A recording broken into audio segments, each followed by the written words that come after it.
Go fuck your mother. Go fuck your mother. Go fuck your mother. Go fuck your mother. Of America, Citi, and Jefferies, they all took action. In fact, Jefferies added, until further notice, Jefferies' prime brokerage will no longer offer custody on naked options. Now, here's the rub, folks. Naked shorting was made illegal after the 2008-2009 financial crisis. So the big question is, why is this still happening? Well, we're going to ask attorney advocate against naked shorting, naked short selling, Wes Christian is with us. And Wes, just first, if you can, for the audience, people who are unfamiliar, what is naked shorting?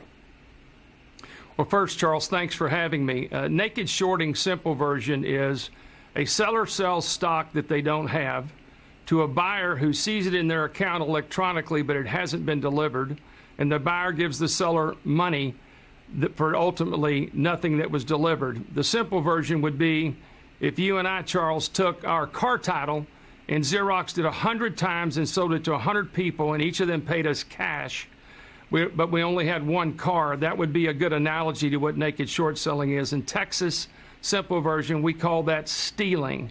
So that's what naked short selling is. Okay, and that would explain how a GameStop could see 140% of the float shorted because the same stocks were de facto borrowed or not borrowed again and again and again. No doubt, and there's really multiple reasons for why it still exists. One is it's an enormously large problem, contrary to what some of the other financial press says. For example, in 1993, the fails to deliver were probably several $1 million. By 2003, those fails to deliver in the aggregate were about $6 billion.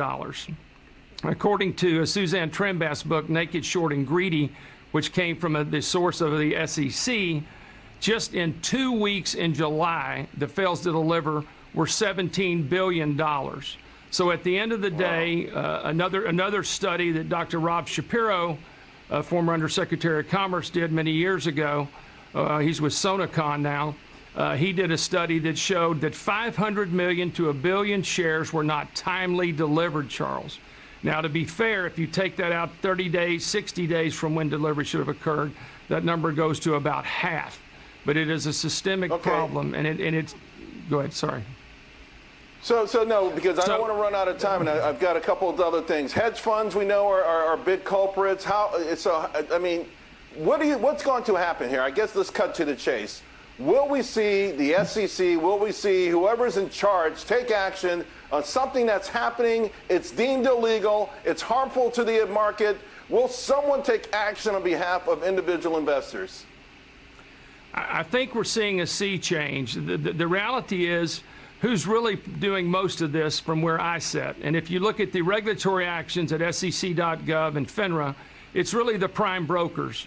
The reality is that there are some hedge funds, but it's the prop desk of the prime brokers who are doing the naked shorting from where I sit, or market makers. And so ultimately, they've got to be looked at. And the SEC has fined a bunch of them for mismarking tickets long when they're short, really, for pre-programming computers to say hard to borrow stocks, easy to borrow.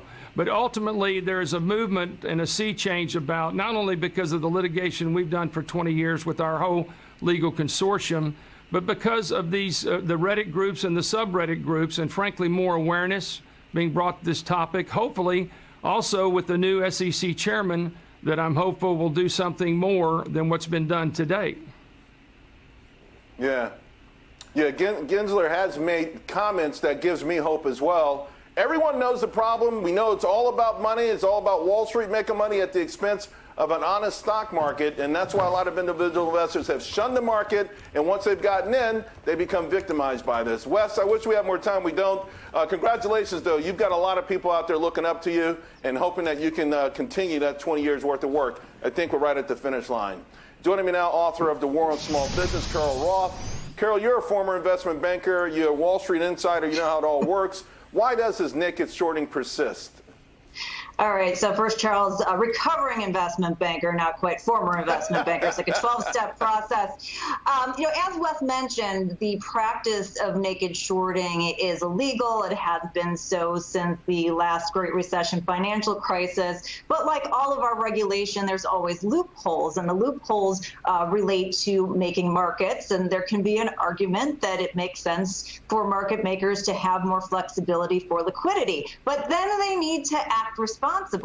If you're looking at a derivative product as a hedge, that makes sense. But when the derivative product starts to exceed, the market for that starts to exceed the underlying product it's trying to hedge against, it's no longer a hedge. It is straight up gambling, and that should not be allowed. And frankly, that's why the last financial crisis was so bad, because the same thing happened with credit default swaps that made that market so much larger than the underlying mortgage market.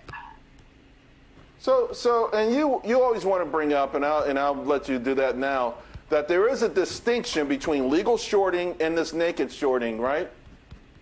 Yeah, I think that because this is so complex, a lot of these terms get convoluted. And so while naked shorting is a bad thing and it's a discussion around derivatives, we don't want to throw the baby out with the bathwater. We don't want to say that all short sellers are bad, because they provide an important function. They uncover information in the market about broken businesses and sometimes fraud. And certainly not every single short seller does that. But if you look at somebody like Carson Block of Muddy Waters, who published that anonymous paper that exposed the Lucan coffee fraud when everyone was touting it as the next Starbucks, we want to incentivize people to continue to do that. And it's a really hard job, because not only do you have to be right, but your timing has to be right, and you've got a lot of money at stake. So it's important to distinguish from that function versus naked shorting.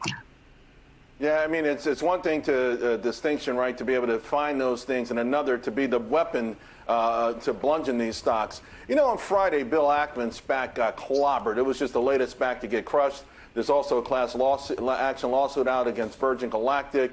And the reason I'm bringing this up, Carol, Wall Street, they get to call individual investors the dumb money, and yet they get to make billions of dollars in all kinds of dubious investments. You just brought up some before. And I just think it bothers me that there's this sort of, if you buy certain stocks, you're dumb. If you buy our products and they go straight down, well, it's okay. Yeah, they use the pejorative term dumb money, because if they called them people who weren't in the know or weren't on the inside, then the entire game would be exposed, right?